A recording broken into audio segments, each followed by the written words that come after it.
This is Matthew Boyle here for Breitbart News. It's a conservative political action conference here just outside Washington, D.C. My guest right now is Tom Fitton, the president of Judicial Watch. He's at the forefront of holding the Obama administration accountable with everything from Fast and Furious to Benghazi to, you name it, IRS. Tom, can you just came out with new documents about the Benghazi scandal. Can you kind of give us a little bit of a taste of what those documents are and why people need to know about this? Well, they're documents we forced out of the State Department, and they erase any deniability that Hillary Clinton had about not knowing what Benghazi was about. And the documents show that within minutes of the attack, Cheryl Mills, chief of staff, and other top people in her office reported to her that there was an attack. 20 men were attacking the facility in Benghazi. Ambassador Stevens was in a safe house with other personnel. Other emails show that they were under fire. 7 hours later, they get another report that there's a mortar attack. This is all going to the chief of staff and other top people in the State Department. And in the meantime, there's no information that there's a demonstration, no information that a video had anything to do about it. We also got an email saying that Ansar al-Sharia is claiming responsibility. Al-Qaeda-linked terrorist group.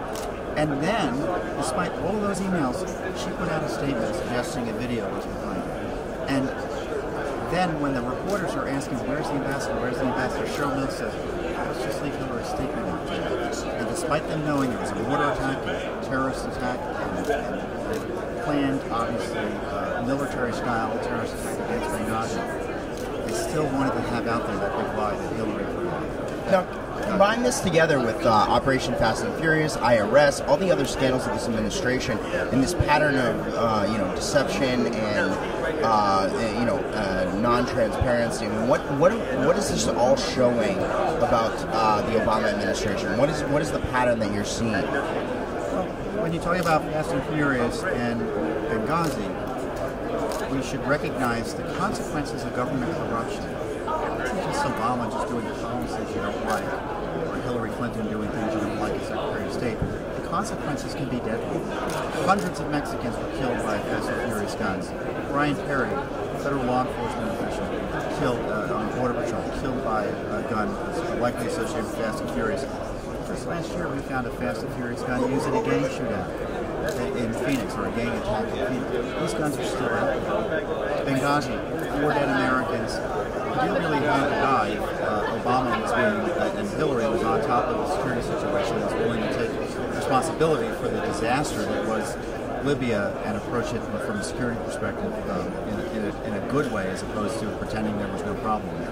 Now, I know you've also been at the forefront of the IRS investigation. Can you give us an update of where that is and what to expect in the coming weeks and months ahead on that? Well, we are the IRS investigation. All the news you heard about Lois Lerner's emails disappearing and reappearing, we wouldn't have known about the missing emails but for our investigation. They told Congress because they were going to have to tell the court and Judicial Watch. And now we know that the emails aren't missing, and it's because of us. And we were the ones who exposed, and this is the important thing about the IRS scandal, it's not just the IRS. It involves the administration in its entirety, including the Department of Justice. And we're the ones who exposed Lois Lerner, the IRS, and that the DOJ were talking because the DOJ wanted to prosecute the very groups that the IRS was suppressing. They did not just want to deny us the Tea Party and conservatives and target them through the IRS. They were thinking of ways to put us in jail. The opposition to the president's those who were opposed to the president's policies. Now, there's a lot of grassroots supporters, conservatives out there that are going to be watching this video for Breitbart. What can they do to get involved and try to help, get the word out about what Judicial Watch is doing and kind of help with the process? Well, they can go to our website at judicialwatch.org. I'm a columnist on Breitbart as well. We've had a long friendly relationship with Breitbart. But they've got to educate themselves about our information because they're not going to get the information they get, obviously, from Breitbart, from the big media. But Judicial Watch has information that would win a Pulitzer Prize in any other scenario. Whether it be but you're exposing a liberal administration, so you don't get Pulitzer Prizes for that. Well, exactly. But we get Congress to move. We get the media to follow our lead. All that Clinton material recently about Clinton misusing the State Department to raise money, we're the ones who got that going because it was our lawsuit that got the documents out about what she was up to at the State Department in terms of fundraising misusing and abusing her public office for her personal and political gain. All right, guys, this has been Matthew Boyle here for Breitbart News. My guest has been Tom Fitton, president of Judicial Watch. You got to follow his stuff. You got to go to judicialwatch.org and learn more about it. Thanks so much.